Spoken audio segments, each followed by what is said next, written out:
तस्वीरें हम काठमांडू से दिखा रहे हैं, जहां पर कि हालात अभी भी तनावपूर्ण बने हुए हैं। नेपाल का झंडा चाहिए, एमएलए कांग्रेस नहीं चाहिए हमको। नेपाल का देखिए, इनकी मांग है नेपाल का झंडा इन्हें चाहिए। सरकार के 2 बड़े मंत्रियों ने इस्तीफा दे दिया है। प्रधानमंत्री के इस्तीफे की मांग जो है वो लगातार चौतरफा की जा रही है।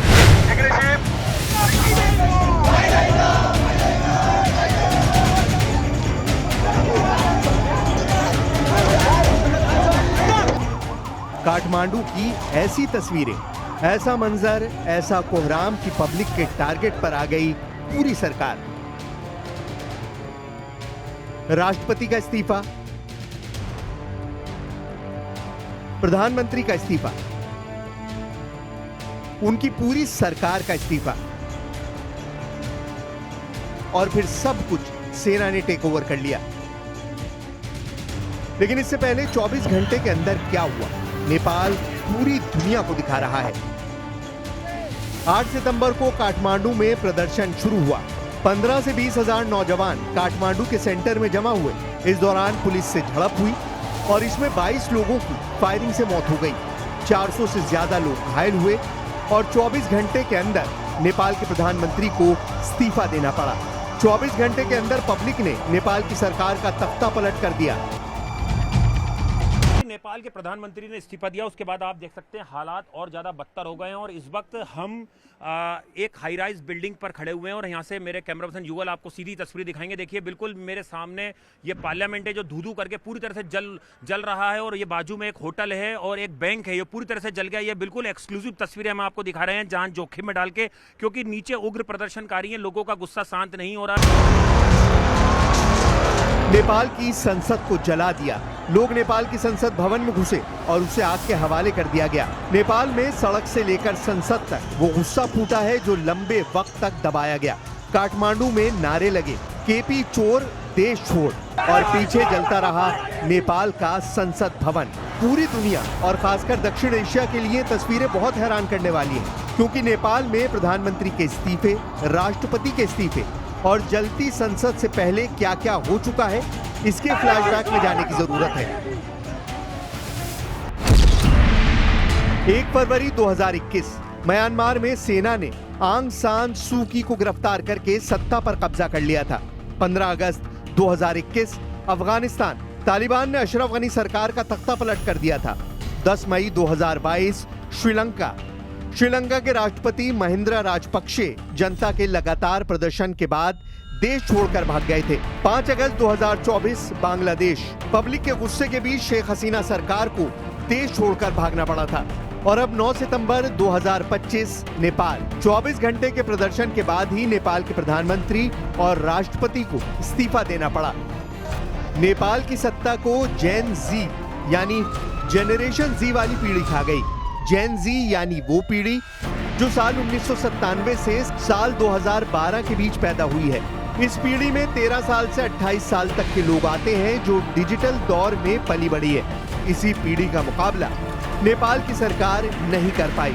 प्रधानमंत्री का इस्तीफा और जलता हुआ संसद भवन, नेपाल में सत्ता के खिलाफ अंगारों की बौछार इसका बहुत बड़ा सबूत बन गया है।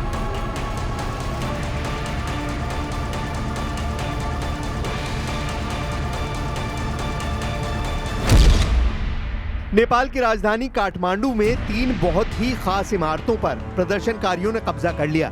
इसमें संसद भवन के अलावा सिंह दरबार है, जहां मंत्रियों के दफ्तर हैं। यहां से किसी तरह से मंत्रियों को सुरक्षित निकाला गया। हिंसक प्रदर्शनकारियों के गुस्से की चपेट में नेपाल का सुप्रीम कोर्ट भी आया, जिस पर लोगों ने कब्जा कर लिया।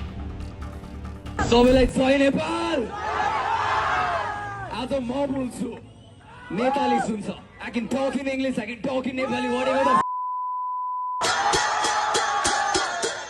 Everyone listen. छातीमा गोली खाएको छु। यहाँ पनि गोली खाएको छु, मेरो चस्मा फुट्यो। I give this. मैले प्रपर डकुमेन्टेसन बनाएको छु। यो मेरो रगत हो, नेपालीको रगत हो। नेताहरूले बगाएका छन्, right? We are going to stand together, every single one of them. Are you with me? यो जिन्दगीको बोली हो। जेन जेनजीहरु को छन् हात उठाउँ त once more जेनजीज फकिङ मैले रगत बगाएको छु राइट यो रगतको आँसु एक दिन तिनीहरु बाँच्छ किनीहरु बुझ्छन्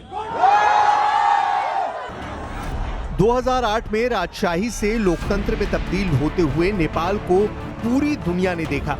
वो दौर भी काफी हंगामेदार रहा, लेकिन डेमोक्रेसी तक के उस सफर में भी नेपाल ने ऐसे दर्दनाक मंजर नहीं देखे थे। नेपाल में एक और संकट ये भी है कि राजशाही खत्म होने के बाद कोई भी सरकार 5 साल का कार्यकाल पूरा नहीं कर पाई है। अब 2025 में नेपाल की पब्लिक का क्रोध हर रिकॉर्ड तोड़ चुका है और इसका सबसे बड़ा शिकार यहाँ की सरकार, यहाँ का सिस्टम और यहाँ का वो हर हिस्सा बना है जो सत्ता से जुड़ा है।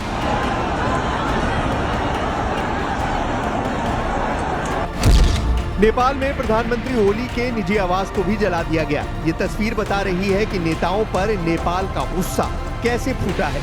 नेपाल में राष्ट्रपति के निजी आवास को भी पब्लिक ने जला डाला। राष्ट्रपति रामचंद्र पौडेल के निजी घर में प्रदर्शनकारी घुसे और उसे आग के हवाले कर दिया। देखिए मेरे पीछे ये नेपालगंज का बीपी चौक है और यहाँ पर नाराज जो लोग हैं, जो युवा नाराज हैं, वो पीछे जो है केपी ओली की मूर्ति लगी है उसको तोड़ने की कोशिश कर रहे हैं। उनका गुस्सा है लगातार, इसको दिखलाओ ये जो है किस तरीके से जो लोगों में गुस्सा है वो अब सामने आ रहा है। इस वीडियो को देखिए जिसमें नेपाल के वित्त मंत्री विष्णु पौडेल को दौड़ा दौड़ा कर पीटा गया। ये वीडियो सोशल मीडिया पर वायरल है और इससे अंदाजा लगाया जा सकता है कि सरकार को लेकर गुस्सा कैसे फूटा है। सड़क पर जान बचाने के लिए भाग रहे नेपाल के वित्त मंत्री और उनका भेड़िए की तरह पीछा कर रही पब्लिक। नेपाल में पूर्व प्रधानमंत्री शेर बहादुर देउबा भी इसी गुस्से से नहीं बचे। घायल हालात में उनका वीडियो वायरल हो रहा है। उन्हें प्रदर्शनकारियों ने घर में घुसकर पीटा है। उनकी पत्नी आरजू राणा भी घायल है। इसके अलावा प्रदर्शनकारियों ने नेपाल की राजनीति के सूरमा बने पूर्व प्रधानमंत्री पुष्प कमल दहल प्रचंड और संचार मंत्री पृथ्वी सुब्बा गुरंग के निजी आवासों को भी जला डाला है।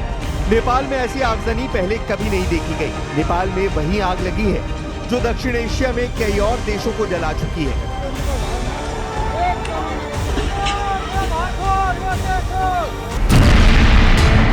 मई 2022 में श्रीलंका, वही श्रीलंका के आंदोलन में आर्थिक मुद्दे सबसे ज्यादा हावी थे। खराब अर्थव्यवस्था को लेकर पब्लिक ने श्रीलंका में राष्ट्रपति भवन पर कब्जा कर लिया था।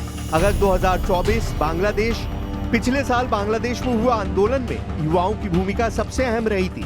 तब कई दिनों तक चले प्रदर्शन के बाद प्रधानमंत्री शेख हसीना को देश छोड़कर भागना पड़ा था। अब सितंबर 2025 में नेपाल के हालात सबके सामने हैं। सोशल मीडिया को लेकर सरकार का एक ऑर्डर उसके तख्ता पलट की वजह बन गई, क्योंकि पब्लिक भ्रष्टाचार और बदहाल अर्थव्यवस्था से भी परेशान थी।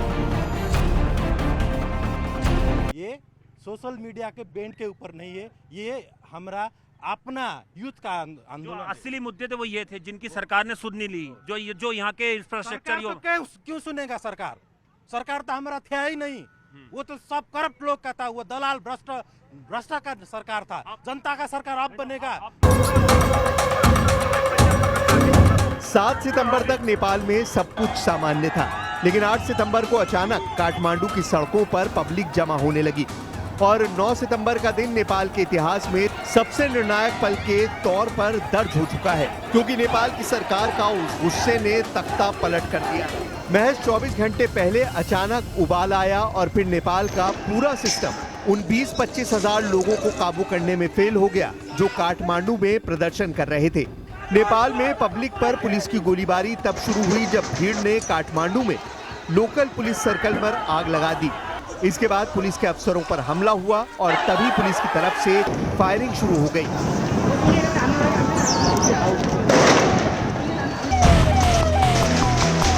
नेपाल के नौजवानों का गुस्सा यहाँ के निष्क्रिय राजनीतिक ढांचे को लेकर काफी वक्त से उबल रहा था। बदलाव की मांग बस किसी बहाने का इंतजार करती रही। इस आवाज को तब ताकत मिली जब नेपाल की सरकार ने सोशल मीडिया प्लेटफॉर्म पर पाबंदी लगा दी। वजह रही नेपाल की सरकारी नीतियों का पालन न करना। इसमें फेसबुक, इंस्टाग्राम और व्हाट्सएप जैसे 26 सोशल मीडिया और मैसेजिंग प्लेटफॉर्म शामिल थे। इसी प्रतिबंध के बाद युवाओं ने 8 सितंबर को प्रदर्शन शुरू किया।